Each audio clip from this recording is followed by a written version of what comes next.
Right जी, formally we start today, थोड़ा late हो गया इंटरनेट की वजह से। खैर anyways, today we are going to cover scope management. And scope management, as you understand, it is after integration, it is the next or second knowledge area, and we will discuss scope from the perspective of all the 5 process groups, as we have understood the interrelationship amongst various processes and process groups. So keep that in mind, जो हमने discussion की थी उसको at the back of your mind रखें, और उसके हिसाब से चीजों को देखें कि हम कब कहाँ क्या कर रहे हैं। इंटीग्रेशन तो आसान था, क्योंकि वो तो बिल्कुल वही कुछ हो रहा था जो कि हमें प्रोसेस ग्रुप में समझाया गया था। इनिशिएशन में चार्टर बनेगा और फिर प्रोजेक्ट में प्लान बनेगा, प्लानिंग में और वगैरह वगैरह।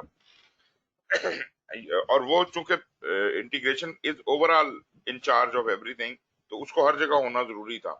लेकिन अब जो बाकी प्रोसेसेस हैं, बाकी नॉलेज एरियाज हैं, उनका हर प्रोसेस ग्रुप में मौजूद होना जरूरी नहीं है। अब आप यहां देखिएगा स्कोप में और इवन स्केड्यूल में और कॉस्ट में भी, कि इनका तीनों का इनिशिएशन में कुछ नहीं है, प्लानिंग में है, या फिर मॉनिटरिंग एंड कंट्रोल में है, एग्जीक्यूशन में भी कुछ नहीं है, क्लोजिंग में भी कुछ नहीं है, अगर आपको याद हो तो। एनीवेज, इस चैप्टर को भी हम इसी तरह से कवर करेंगे कि इसका, जैसे हमने पिछले चैप्टर में किया था। ये तकरीबन स्टैंडर्ड हेडिंग्स हैं जो हम हर चैप्टर में देखेंगे। ओवरव्यू देखेंगे, की कॉन्सेप्ट्स उस चैप्टर के हवाले से देखेंगे, ट्रेंड्स एंड इमर्जिंग प्रैक्टिसेस देखेंगे, बिल्डिंग कंसीडरेशंस और considerations for agile and adaptive environment. इसके अलावा जो हमारा कोर सब्जेक्ट है वो ये स्कोप है। तो स्कोप के प्रोसेसेस ये आपके सामने लिखे हुए हैं। Plan, scope management, collect requirement, define scope, create WBS, ये 4 प्रोसेस जो हैं ये प्लानिंग के अंदर होते हैं। इनिशिएशन में तो काम कोई नहीं है, इसलिए प्लानिंग में ये 4 प्रोसेस होते हैं, और एग्जीक्यूशन में भी कोई काम नहीं है। तो मॉनिटरिंग एंड कंट्रोल में 2 प्रोसेस हैं, वैलिडेट स्कोप और control scope. So this is how it is going to run. अब देखते हैं कि स्कोप मैनेजमेंट है क्या और करता क्या है। स्कोप मैनेजमेंट में वो तमाम प्रोसेस हैं जो कि इस बात पे इंश्योर करती हैं कि हम जो काम करने जा रहे हैं वो काम उस प्रोजेक्ट की मकासद को पूरा करने के लिए पाया तकमील पहुंचाना लाजमी है, जरूरी है। मतलब सिर्फ वही काम किया जाए, स्कोप में सिर्फ उसी काम को रखा जाए जो उस मंजिल को अचीव करने के लिए करना अशद जरूरी है। गैर जरूरी काम ना किए जाएं, और कोई अशद जरूरी काम है उनमें से कोई छोड़ा भी ना जाए। इसको कहते हैं all the work which is necessary to be done, all the work and only the work required. Only the work required का मतलब है कि जो काम करना जरूरी है वो किया जाए, फालतू काम ना किए जाएं। क्योंकि जो भी कोई काम करेंगे उसमें एफर्ट तो लगेगी, उसमें रिसोर्सेज तो लगेंगे, पैसा तो लगेगा। तो आप फजूल के कामों में अपने रिसोर्सेज और वक्त जाया करें, उससे बेहतर है कि आप बिल्कुल फोकस्ड एफर्ट करें और जो मकसद अचीव करना है वो वाला काम करें। सो जो वर्क रिक्वायर्ड है वो करें, फालतू काम ना करें, और जो जो रिक्वायर्ड वर्क है उसको छोड़ा नहीं जा सकता। जो रिक्वायर्ड वर्क है उसमें से कोई आइटम छोड़ा नहीं जा सकता। Everything which has to be done will be done. ठीक है जी। एक मैं आपको यहाँ, मुझे एक चीज और ध्यान में आ गई। एक लफ्ज होता है जी, प्रोक्रास्टिनेशन। इसका मतलब किसी को पता है? प्रोक्रास्टिनेशन, जी जनाब, पता होगा आप लोगों को। वो कहते हैं ना जी, डू नॉट प्रोक्रास्टिनेट। वो क्या होता है जी यूसरा?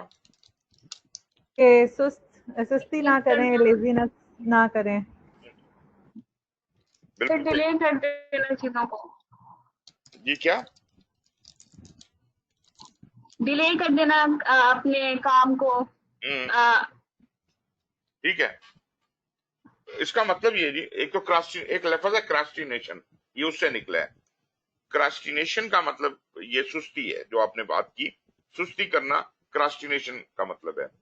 लेकिन प्रोक्रास्टिनेशन का मतलब ये है कि जो काम जरूरी है वो छोड़ देना, और गैर जरूरी कामों में बिजी हो जाना, क्योंकि आप जो काम जरूरी है उससे डर रहे हैं, आप उसको फेस नहीं करना चाह रहे और आपको वो मुश्किल लग रहा है, तो आप उसको करते ही नहीं है, उसको डिले करते रहते हैं जान के, और गैर जरूरी काम जो उधर करने जरूरी नहीं है वो करना शुरू कर देते हैं।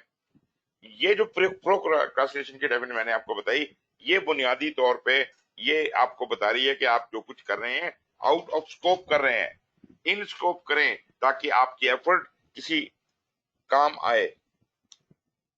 मतलब आपने पूरा दिन लगा दिया, 8 घंटे की नौकरी कर ली और काम कोई ना किया और फजूल गप्पे मीटिंग्स ये वो करते रहे, तो इसको कहते हैं प्रोक्रास्टिनेशन। ये सुस्ती नहीं है, कर तो रहे हैं आप कोई ना कोई काम, मगर आप गैर जरूरी काम कर रहे हैं जो काउंट नहीं करता प्रोडक्टिविटी की तरफ, इसे कहते हैं प्रोक्रास्टिनेशन। और अगर आप ये कहना चाहते हैं कि सुस्ती ना करो तो उसको कहेंगे क्रास्टिनेट, डू नॉट क्रास्टिनेट। और एक और भी बड़ा इंटरेस्टिंग, मैंने ये पोस्ट भी किया था लिंक्डइन के ऊपर और फेसबुक के ऊपर, एक नई टर्म इन्होंने बनाई है, उसको कहते हैं प्रीक्रास्टिनेशन।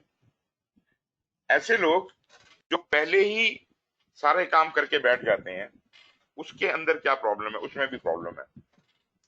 अगर आप पहले ही सारा काम करके बैठ जाएंगे तो इंटरेस्टिंगली देखने में यही आया है कि आपका बहुत आपको और काम दे देगा या आपके काम में ऐसी गलतियां निकालेगा जो है ही नहीं, मतलब रिक्वायरमेंट बढ़ा देगा, कुछ और कर देगा।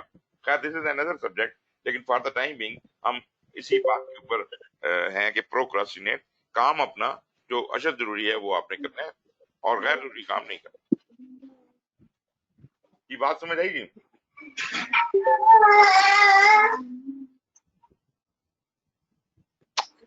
जी ओके।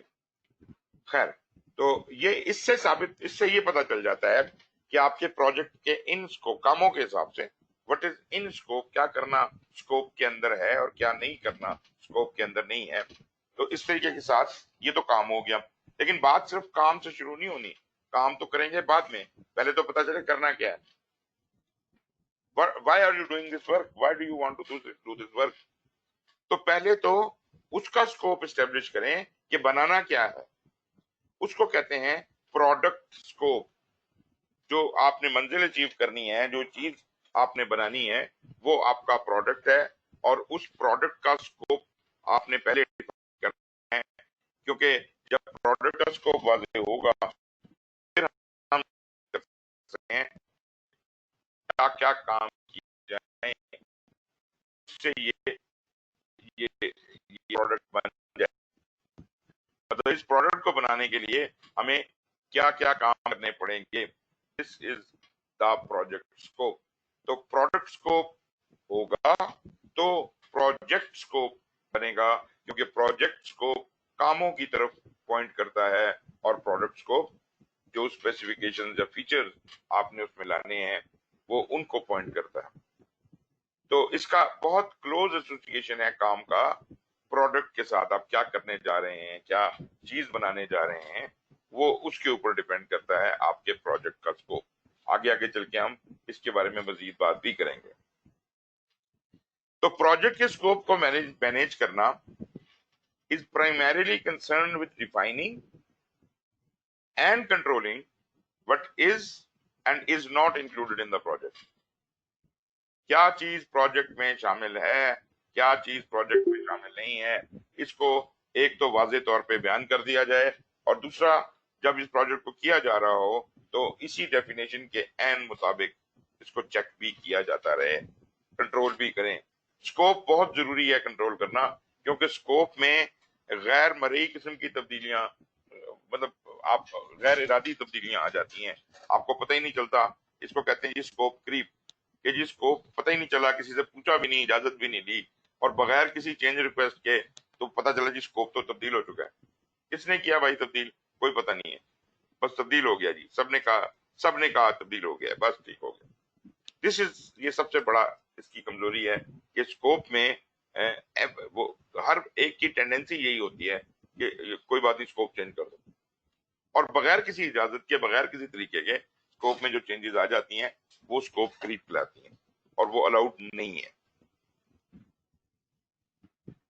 खैर जी, जो प्रोसेस हैं उनकी तरफ देखते हैं।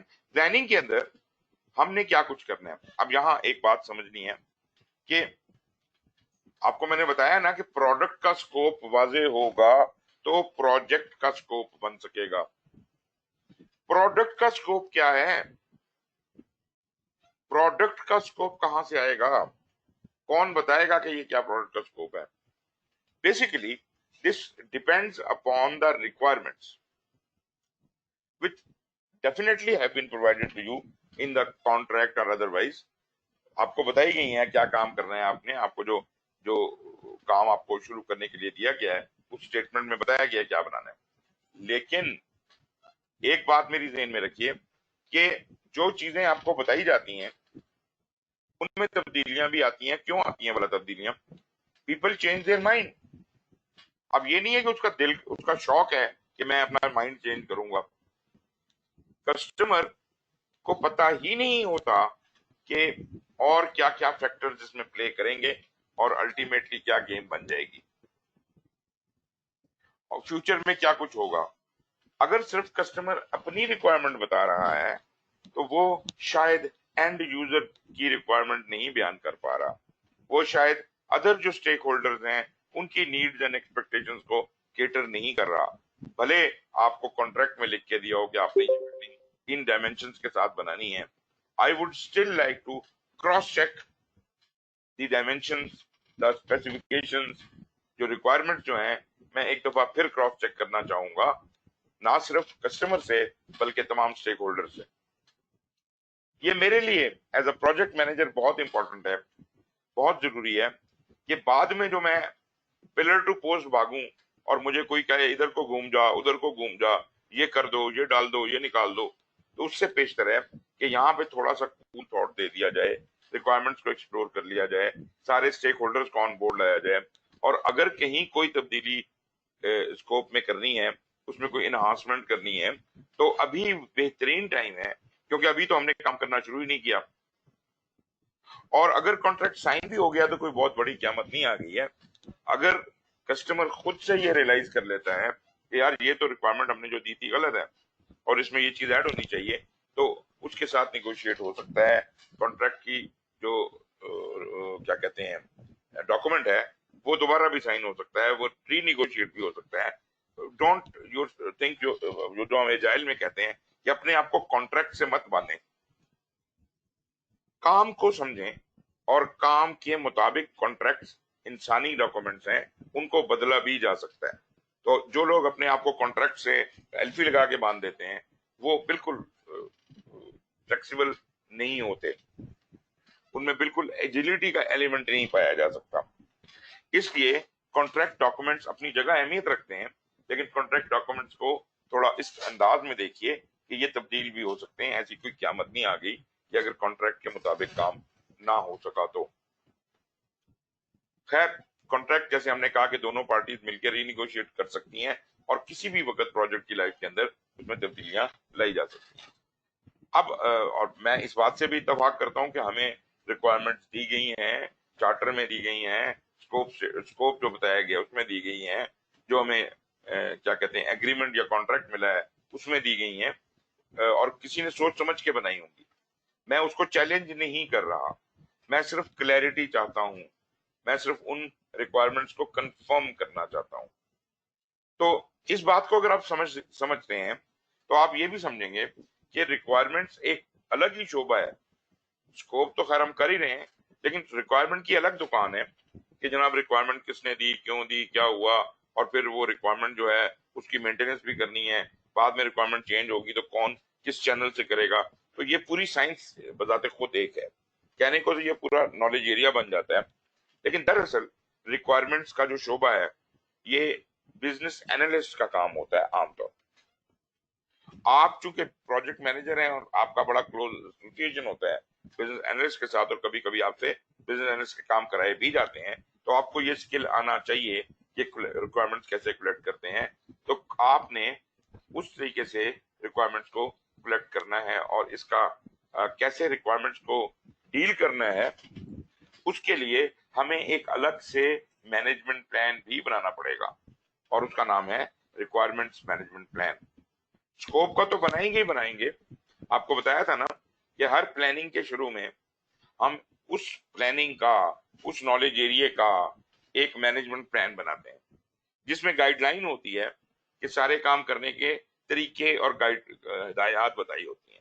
उसमें कोई तफसीलात नहीं होती, वो एग्जैक्ट नहीं बताता कि भाई तुम इस चीज को उठा के इधर से इधर रखोगे और फलाना आदमी आएगा और वो ये करेगा। जो मैनेजमेंट प्लान है, it does not talk about details, it talks about the guidelines.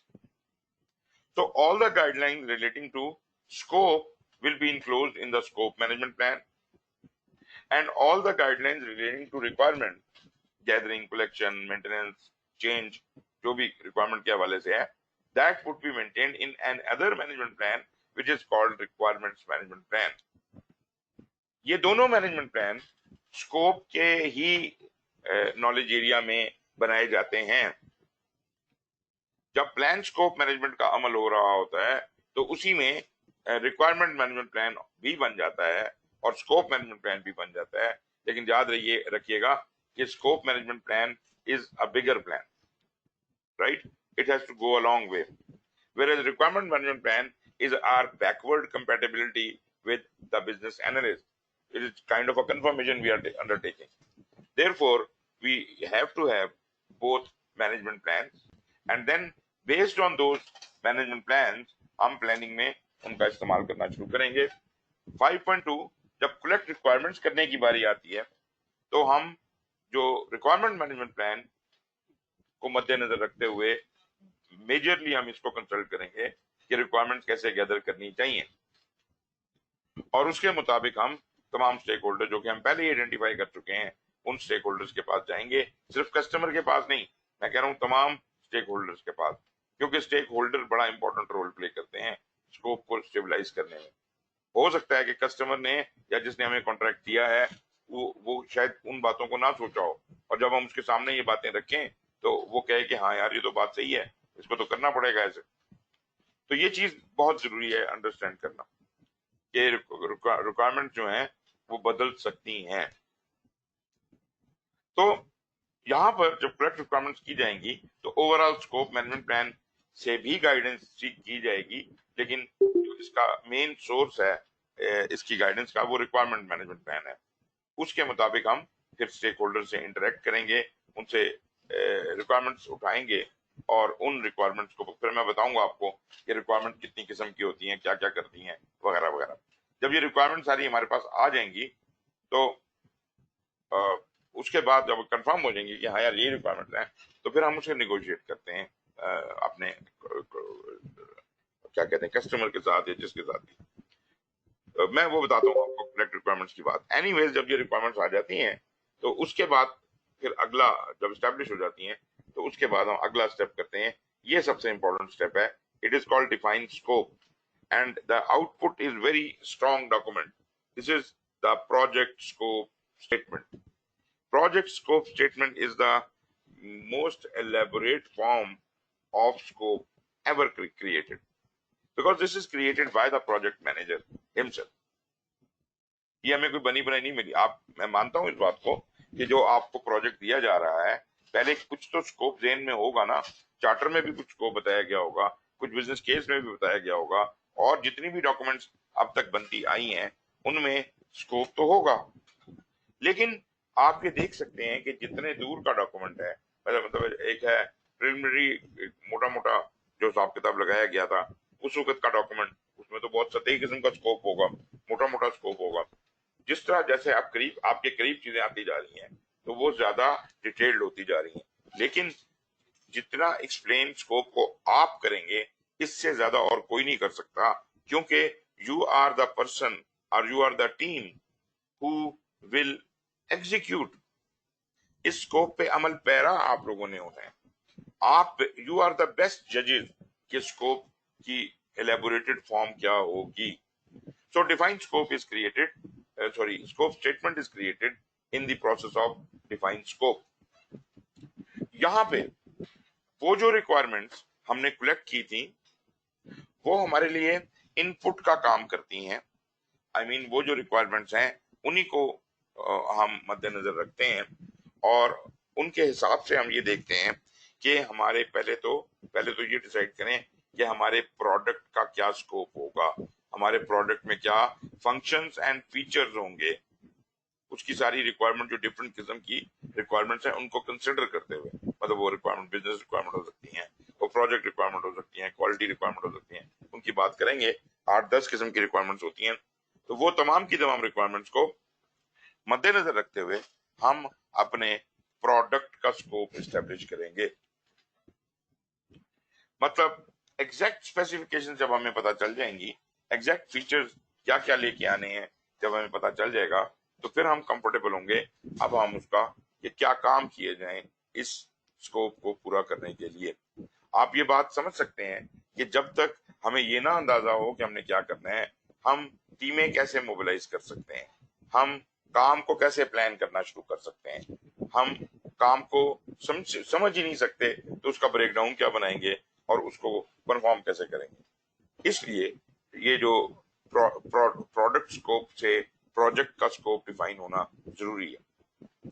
तो एक तो वो ट्रांसलेट हो रहा है कि आपका प्रोडक्ट में क्या है, और दूसरा उसके लिए हमें क्या काम रिक्वायर्ड है, और आगे चल के हम इन कामों को ब्रेक डाउन करके उतने बारीक लेवल तक ले जाते हैं जहां पर उनकी एस्टिमेशंस करना मुमकिन हो जाए।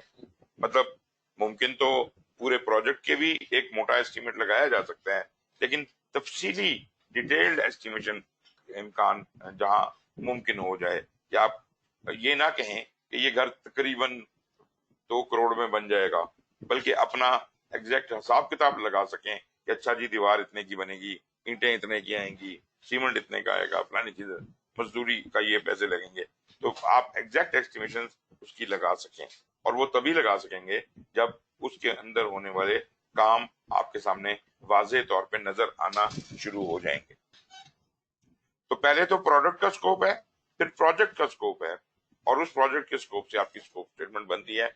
अब ये स्कोप स्टेटमेंट को मद्देनजर रखते हुए हम वर्क ब्रेकडाउन स्ट्रक्चर बनाते हैं। लेकिन बीच में एक छोटी सी बात रह गई कि जब हमने ये असर्टन कर लिया कि हमने क्या करना है, और ब्रॉडली WBS तो तफसील है ना जी, कि हम उसको तोड़ते हैं, कामों को तोड़ते हैं, छोटे लेवल तक उस स्कोप को तोड़ते हैं। लेकिन इससे पेशतर जब मुझे प्रोडक्ट का स्कोप क्लियर हो चुका होता है, तो काम का स्कोप स्टैब्लिश करने के लिए मैं ये सोचता हूं कि मुझे ये जो काम दिया जा रहा है, ये काम मैं किन किन तरीकों से परफॉर्म कर सकता हूं। आपको इस बात का अंदाजा होगा कि कोई भी काम एक से ज्यादा तरीकों से हो सकता है। So you will also have alternative approaches available to you, so you have to identify all of those various alternatives and then try to understand and try to make a decision which is the best option. So you will do the analysis of all the available options, और उसमें से उनके pros and cons निकाल के you will come up to a decision to the on the best approach to perform the project. यहाँ पे approach का select होना और अप्रूव होना जरूरी है, तब स्कोप स्टेटमेंट मुकम्मल होती है। और ना सिर्फ ये कि आपने अप्रोच सिलेक्ट कर ली, बल्कि फिर आप ये भी बताते हैं कि इस अप्रोच के तहत काम करने के लिए मैं अपने प्रोजेक्ट को कितने हिस्सों में बांटूंगा, इसकी कितनी स्टेजेस होंगी, और हर स्टेज पे मैं क्या अकम्प्लिश करूंगा, और कौन जिम्मेदार होगा इस प्रोजेक्ट का, और मतलब जिम्मेदारियां भी डिफाइन होती हैं, काम क्या करना है, कितने टुकड़ों में करना है, और हर फेज के अंदर क्या क्या अकम्प्लिश करना है। तो इस तरह इस हद तक, या जिसको आप कहते हैं एक रोड मैप जो है हमारा बन जाता है। अभी प्लानिंग नहीं हुई, अभी सिर्फ एक रोड मैप बन जाता है कि मेजर माइलस्टोन प्रोजेक्ट के क्या है और हमने कब कब क्या अचीव करना है। अभी इसके ऊपर बहुत सा काम होगा आगे चल के। लेकिन जब WBS बनता है तो उस वक्त तक स्कोप के हवाले से we have a complete clarity. हमें प्रोडक्ट का स्कोप क्लियर है, हमें प्रोजेक्ट का स्कोप क्लियर है, हमें अल्टरनेटिव्स क्लियर हैं, हमें सिलेक्टेड अप्रोच क्लियर है, हमने उसके हिसाब से प्रोजेक्ट की फेजेस बना ली हैं, हर फेज की जिम्मेदारी पता है, हर फेज के एंड के ऊपर जो प्रोडक्ट निकलना है, जो आउटपुट निकलना है, वो हमें पता है। और इस सब चीजों को रोशनी में रख के हमने फिर एक्टिविटीज अभी नहीं आई, अभी हमने अपने प्रोजेक्ट को ब्रेक डाउन किया down to a work package level. यहाँ पे जाके हमारा स्कोप का काम तकमील पे पहुंच गया। अब ये जो हमने WBS बनाया था ये स्केड्यूल वाले को दे देंगे, टाइम वाले को, और वो इसको फिर मजीद तोड़ेगा और उसे एक्टिविटीज में कन्वर्ट करेगा। सवाल ये पैदा होता है कि भाई आप ही कर देते इसको एक्टिविटीज में कन्वर्ट, वो क्यों करेगा?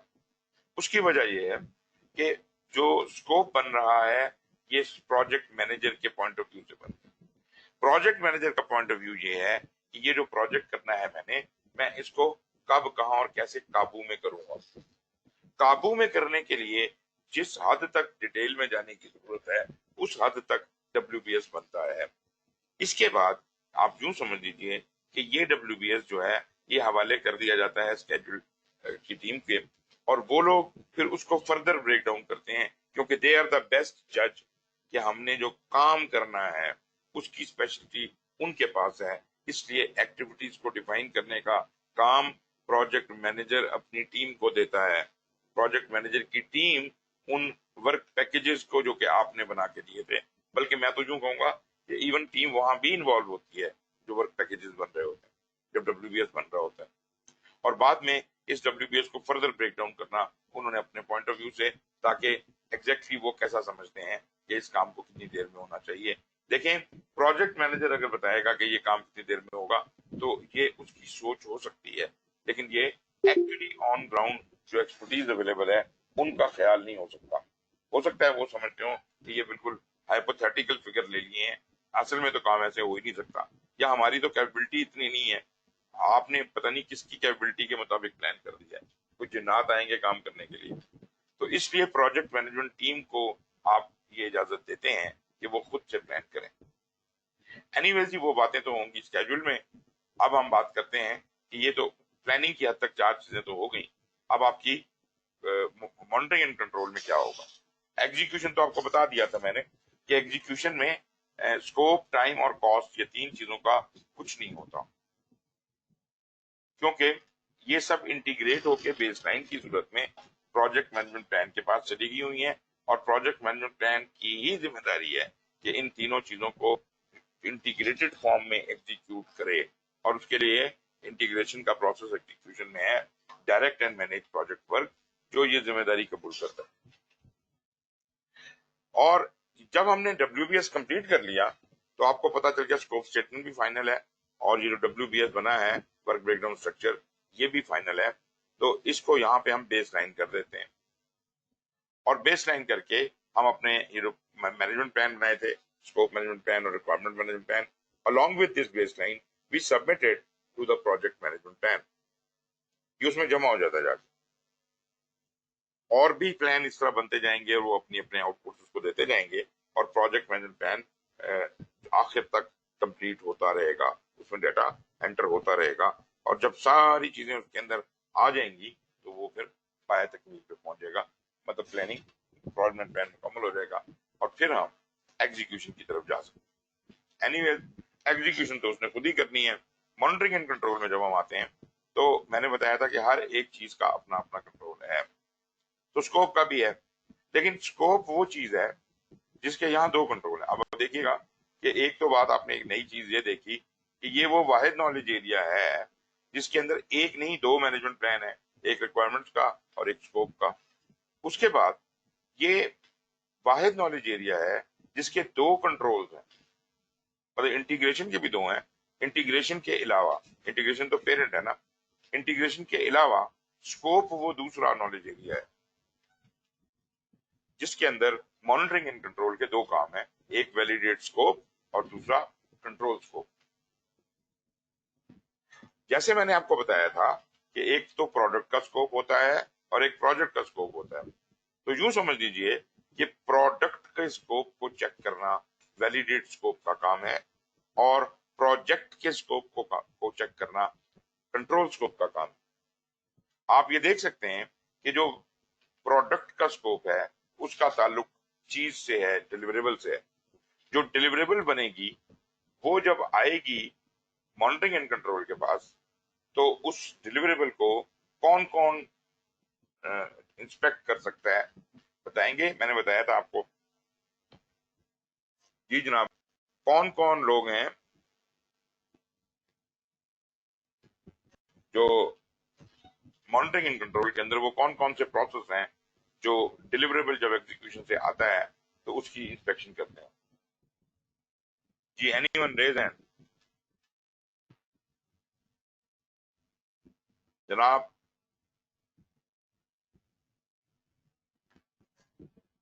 जी बोलिए। क्या किसी का नाम लेके बुलाऊं?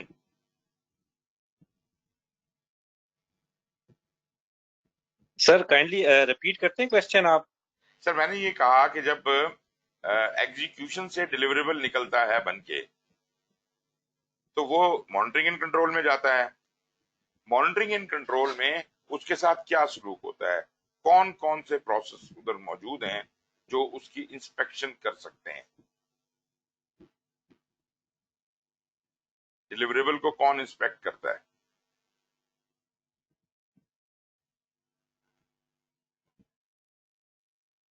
आप जरा अपनी सोच से सोचिए कि डिलीवरेबल के साथ क्या सलूक होना चाहिए, क्या इंस्पेक्शन होनी चाहिए, क्या क्यों करना चाह रहे हैं इंस्पेक्शन, ऐसी क्यों नहीं कस्टमर को दे देते हैं?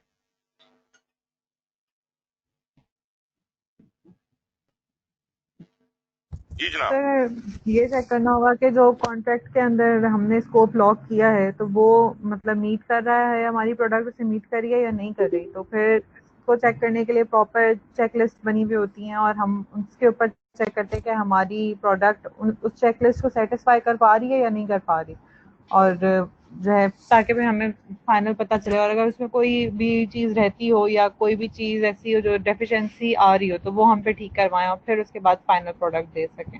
बिल्कुल तो सही है। ये मेरे तो ख्याल से एक एस्पेक्ट तो आपने बिल्कुल सही बता दी कि हमने जो चीज डिलीवर करनी है उसको वैलिडेट करना पड़ेगा ना, उसका एक्सेप्टेंस क्राइटेरिया कोई होगा, उसको पूरा करना पड़ेगा, कोई यूजर एक्सेप्टेंस करानी पड़ेगी।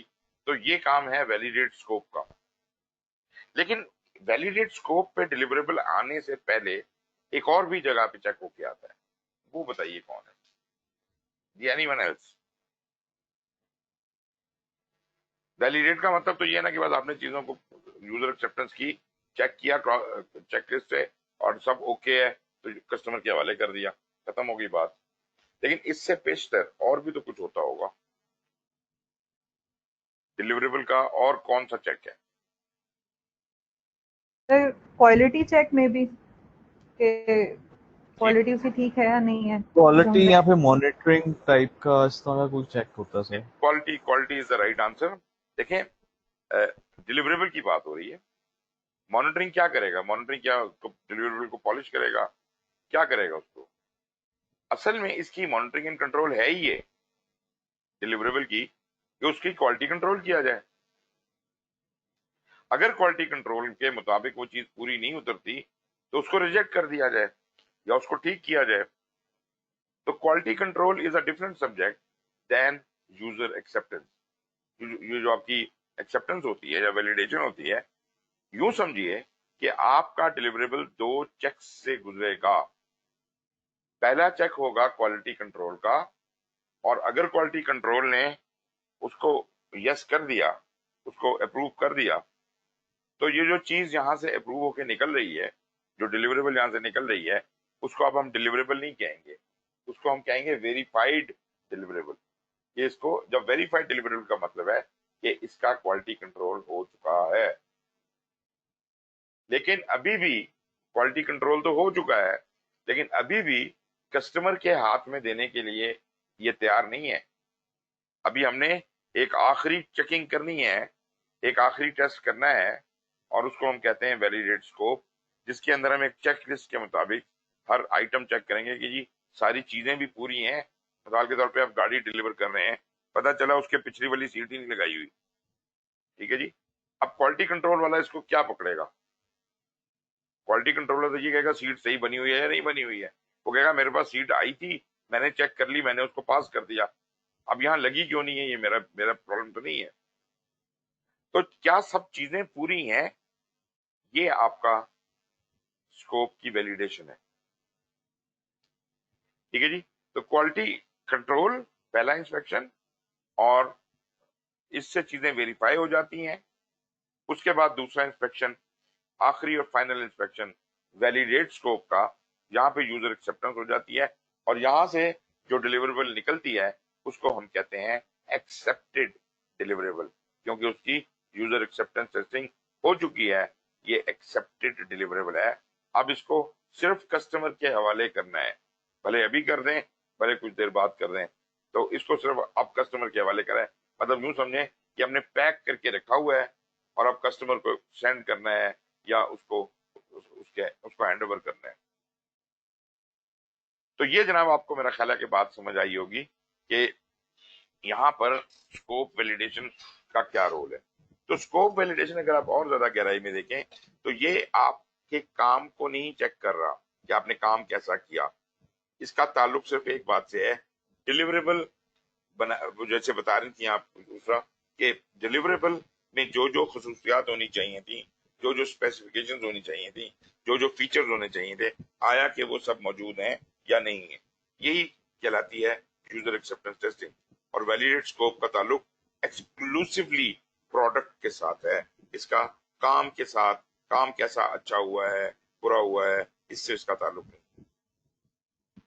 Control scope is responsible for the project scope. Project में इस काम को करने, इस डिलीवरेबल को बनाने के लिए जो जो काम होने थे, आया कि वो सब काम हो गए हैं। अगर कोई आपको ये कहे कि जनाब मैंने काम मुकम्मल कर दी, ये डिलीवरेबल ले आया हूं, इसको आप इंस्पेक्ट करके और वैलिडेट कर दें, तो क्या आप उससे ये नहीं पूछेंगे कि भाई तुम्हारे काम कहाँ हैं जो तुमने किए थे, उनकी तो कोई रिपोर्ट नहीं दिखाई तुमने मुझे, एकदम डिलीवरेबल कैसे बन गया। तो through out monitoring and control हम उन कामों को देख रहे होते हैं। कंट्रोल स्कोप का काम है कि वो जो जो काम इस स्कोप को पूरा करने के लिए होने जरूरी थे, आया कि वो हो रहे हैं और उनसे स्कोप की सेहत पे क्या फर्क पड़ रहा है, क्या हम स्कोप पूरा कर पाएंगे या नहीं कर पाएंगे। तो कंट्रोल स्कोप का काम जो है वो प्रोजेक्ट के स्कोप के साथ है और वो प्रोसेस से डील करता है, क्या वर्क, ऑल द वर्क जो है उसको चेक करता है। आई होप मेरी ये एक्सप्लेनेशन आपको समझ आई होगी।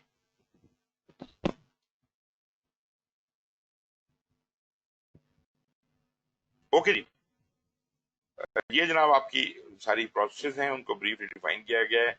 स्कोप मैनेजमेंट, जैसे मैंने आपको बताया, ये process of creating a scope management plan, बल्कि यहाँ पे स्कोप रिक्वायरमेंट्स का मैनेजमेंट जो कि डॉक्यूमेंट से किया जाएगा, मैनेज कैसे किया जाएगा। ब्लैक रिक्वायरमेंट्स में हम determine, document and manage stakeholder needs and requirements to meet the project objectives.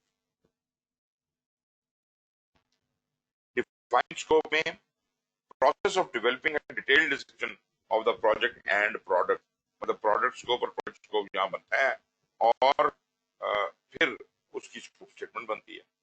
WBS process of subdividing project deliverables and project work into smaller, more manageable components. फिर आपका वैलिडेट स्कोप है जो कि monitoring and control में है, process of formalising acceptance of the completed project deliverable.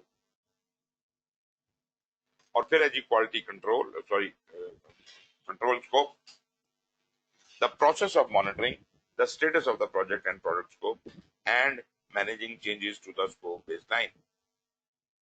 जहां तक quality का ताल्लुक है वो क्वालिटी के चैप्टर में पढ़ेंगे कि क्वालिटी कंट्रोल कैसे काम करती है, लेकिन इस वक्त हमारा उससे मकसद नहीं।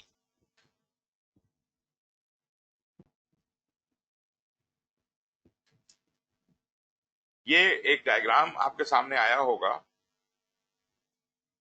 although we are not going to discuss it here, but this is a very useful diagram। मतलब पूरे स्कोप के चैप्टर को एक पेज पे समराइज कर दिया। ये जनाब इसके 6 प्रोसेस हैं, ये स्कोप के प्रोसेस हैं और इनके अंदर क्या हो रहा है, हर प्रोसेस करने के लिए क्या इनपुट्स रिक्वायर्ड हैं, क्या आउटपुट निकलेंगे, टूल्स कौन कौन से होने चाहिए, टूल्स एंड टेक्निक्स।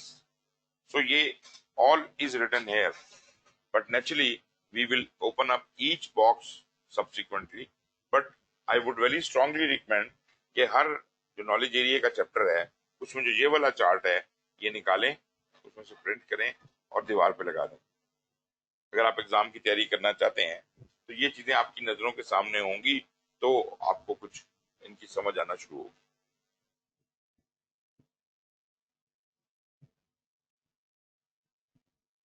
ओके जी, मैं आता हूं जी की कॉन्सेप्ट की तरफ, फिर हम दोबारा वापस आते हैं और एक एक प्रोसेस को डिस्कस करते हैं।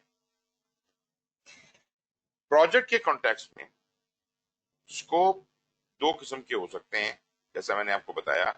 एक तो प्रोडक्ट का स्कोप है और दूसरा प्रोजेक्ट का स्कोप है। और डेफिनेटली जब तक प्रोडक्ट का स्कोप नहीं होगा प्रोजेक्ट का स्कोप कैसे बन सकता है। तो प्रोडक्ट का स्कोप जो है वो इनकम्पस करता है तमाम features and functions that characterize a product service और रिजल्ट। मतलब इस प्रोडक्ट के अंदर क्या क्या फीचर्स और खसूसियात होनी चाहिए, क्या करने के काबिल हो ये डिलीवरेबल, तो वो डिलीवरेबल के तमाम specifications, features, functions, everything, this is the within included within the product scope. और अब जब प्रोडक्ट स्कोप मेरे पास वाज़ेह है और क्लियर है कि यार ये चीज बनानी है, तो अब मैं ये सोच सकता हूं ना कि कैसे बनानी है। ये काम जो है प्रोजेक्ट स्कोप है कि वो तमाम काम जो इस प्रोडक्ट को बनाने के लिए करना जरूरी है वो मेरे प्रोजेक्ट के स्कोप में आता है। तो work perform to deliver a product service and result with the specified functions and features, मतलब उस फंक्शनैलिटी के साथ आप इसको कैसे डिलीवर करेंगे। The term project scope is sometimes viewed as including the product scope। आमतौर पे कुछ लोग इसको इस तरह से इस्तेमाल करते हैं कि प्रोजेक्ट स्कोप का जब लफ्ज इस्तेमाल होता है वो कहते हैं जी ये प्रोडक्ट स्कोप भी इसके अंदर ही है, जो कि बात कहने को तो ठीक है, कही तो जा सकती है, लेकिन दरअसल वो प्रोडक्ट स्कोप अलग चीज है और प्रोजेक्ट स्कोप अलग चीज है। लेकिन नेचुरली मैं इस बात से एग्री करूंगा कि प्रोडक्ट स्कोप से ही तो निकलता है project scope.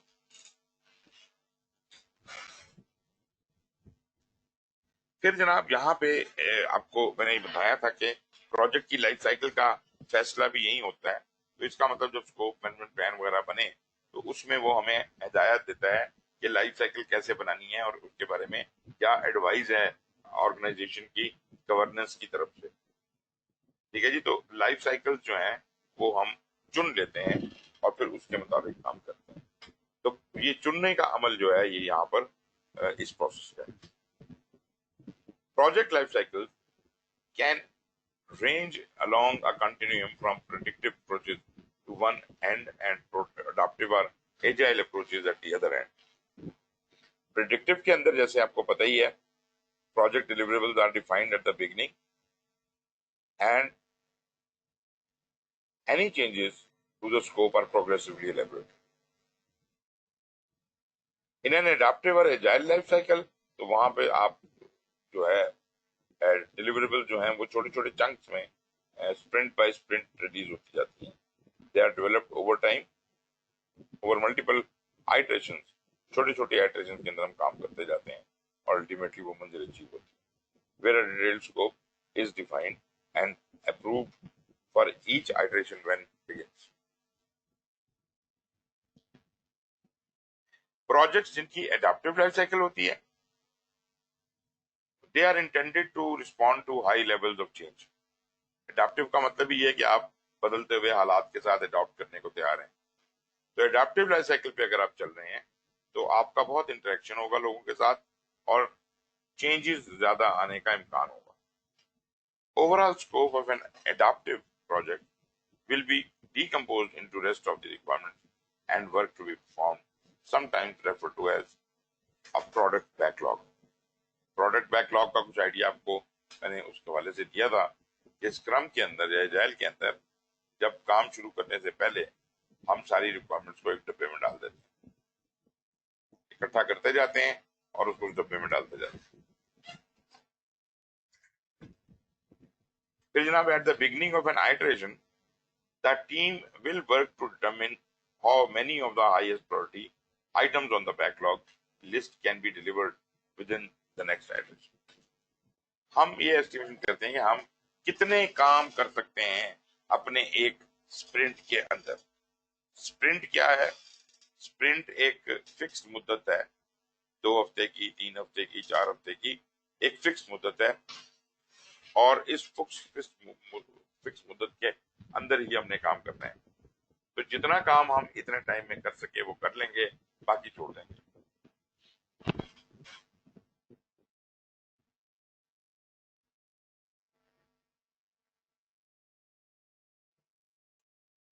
Beginning of an iteration, जब ये कोई भी आइटरेशन, अब ये बड़ा इंटरेस्टिंग है, आइटरेशन का क्या मतलब है, मतलब कंफ्यूज नहीं होना, सिर्फ ये समझ लीजिए कि आपका फर्ज करें आम वाटरफॉल प्रोजेक्ट मैनेजमेंट आप कर रहे हैं, तो आपका प्रोजेक्ट की फेजेस होती है ना, जैसे एक फेज खत्म हो गई, फिर दूसरी फेज शुरू हो गई, फिर वो खत्म हो गई, तीसरी शुरू हो गई, तो इस तरह को बड़ी बड़ी फेजेस होती हैं। हो सकता है एक फेज का साइज 6-6 महीने हो। तो ये ट्रेडिशनल प्रोजेक्ट मैनेजमेंट में तो हम ये काम कर सकते हैं कि अप फ्रंट सारी प्लानिंग कर लें और फिर बाद में चलते रहें। लेकिन आइटरेटिव या एडाप्टिव मेथड के अंदर हम ये करते हैं कि हम काम को शुरू कर देते हैं with whatever information is available. जैसे जैसे इंफॉर्मेशन आती जाती है हम अपने प्लान को रिफाइन करते जाते हैं। लेकिन ये काम अगर करना है तो ये ट्रेडिशनल तरीके से नहीं हो सकता। ठीक है, ट्रेडिशनल तरीका तो यही कहेगा कि अच्छा पहले समझ लो काम क्या होना है, काम का पता कोई नहीं है क्या होना है, अडेप्टेबिलिटी बहुत आई है, तो अब आप किस तरीके के साथ इसको परफॉर्म करें। तो इसके अंदर हम ये देखते हैं कि हम जो निहायत जरूरी के काम होते हैं पहले उनको करना शुरू कर देते हैं जबकि प्रोजेक्ट की रिक्वायरमेंट्स आ रही होती हैं। ये जो काम हम करना शुरू करते हैं ये एक महदूद मुद्दत तक होता है, जैसे 2 या 4 हफ्ते में हमने कहा कि हम ये जितना काम कर सके कर देंगे। ये टीम की मर्जी है जिन लोगों ने काम करना है कि वो कितना काम करने की एक्सपेक्टेशन रखते हैं। उन पे कोई ये हुक्म नहीं चला सकता कि भाई आपका स्प्रिंट शुरू हो रहा है, आपने ये काम इतना करना है, ये उनको कोई नहीं कह सकता। टीम खुद फैसला करती है कि कितने काम उन्होंने अचीव करने हैं। ऑटोनॉमी टीम के पास। अब वो क्या करते हैं कि वो छोटे छोटे चंक्स के अंदर काम शुरू करते हैं। 1 से 2 हफ्ते का स्प्रिंट ले लिया, उन्होंने कहा जी ये रिक्वायरमेंट पूरी करनी है, इतना तो पक्का पता है ना, इन पे काम करना शुरू करते हैं। इन 2 हफ्तों में जितना काम हो गया उतना कर लेंगे, बाकी छोड़ देंगे। तो इसमें ऐसी कोई बात नहीं है कि इस स्प्रिंट को बढ़ाया या घटाया जा सके। स्प्रिंट का एक फिक्स साइज है, आपने डिसाइड कर लिया और उसी के मुताबिक अब चलें।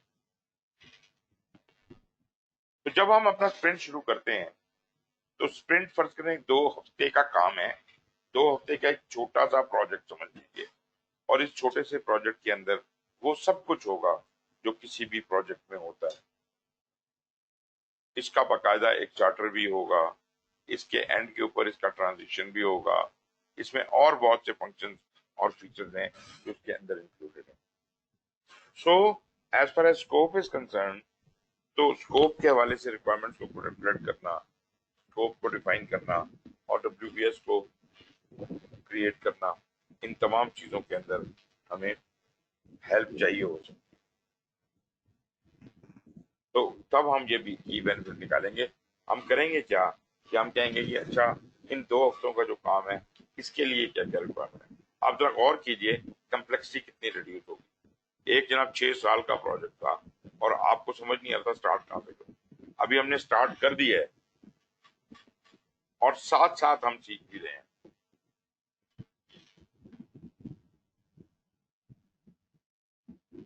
कॉन्टिन्यूसली फीडबैक भी आती रहती है जब ये काम होता है। लाजमी बात है कि साइकिल में काम चल रहा है तो वैलिडेशन के लिए हम बार बार जाएंगे अपने प्रोडक्ट ओनर के पास और अपने स्कोप को कंट्रोल करने की हम कोशिश करेंगे। तो इन 2 चीजों से हमें कॉन्टिन्यूस फीडबैक मिलती है। प्रिडिक्टिव जो प्रोजेक्ट्स होते हैं, most scope baseline for the project is the approved version of project scope statement,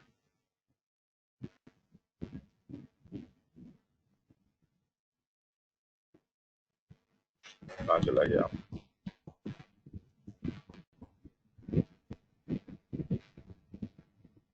So in predictive projects, the scope baseline for the project is the approved version of scope की statement उसमें शामिल होती है, उसमें WBS शामिल होता है और उसमें WBS की document dictionary शामिल होती है.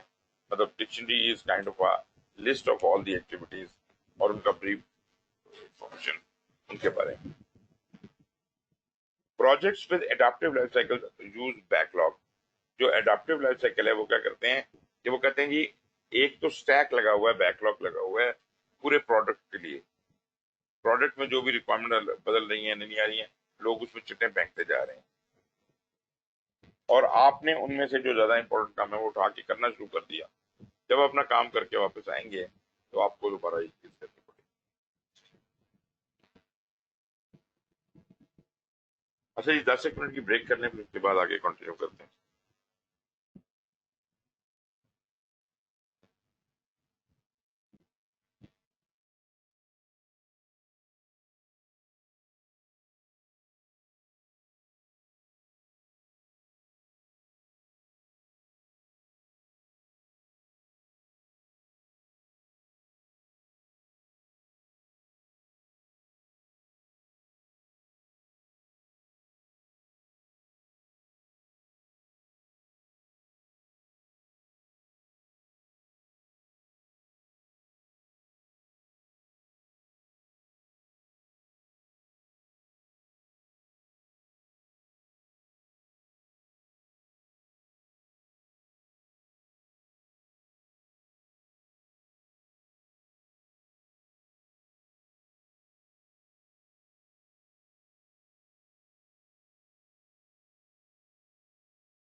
जी अस्सलाम वालेकुम, आई एम बैक।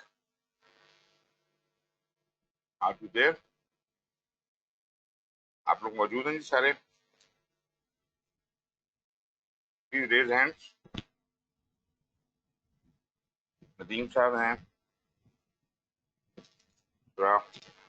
आसिफ, चलें ठीक हो गया जी, काफी लोग हैं। ओके जी, मैं वहीं से बात शुरू करता हूँ। Thank you very much. मैं वहीं से बात शुरू करता हूँ। हमने ये कहा कि प्रिडिक्टिव के अंदर हर जो आपका आइटरेशन या स्प्रिंट होगा, छोटे छोटे 2-2 4-4 हफ्ते के, उनके अंदर उनका अपना स्कोप होगा, उतना सा काम करने का थोड़ा सा स्कोप होगा, और उसी की वैलिडेशन और उसी का कंट्रोल उसके अंदर, सब कुछ वहीं उसके अंदर ही हो रहा होगा। मतलब कहने का ये है कि आइटरेशन वाले मैकेनिज्म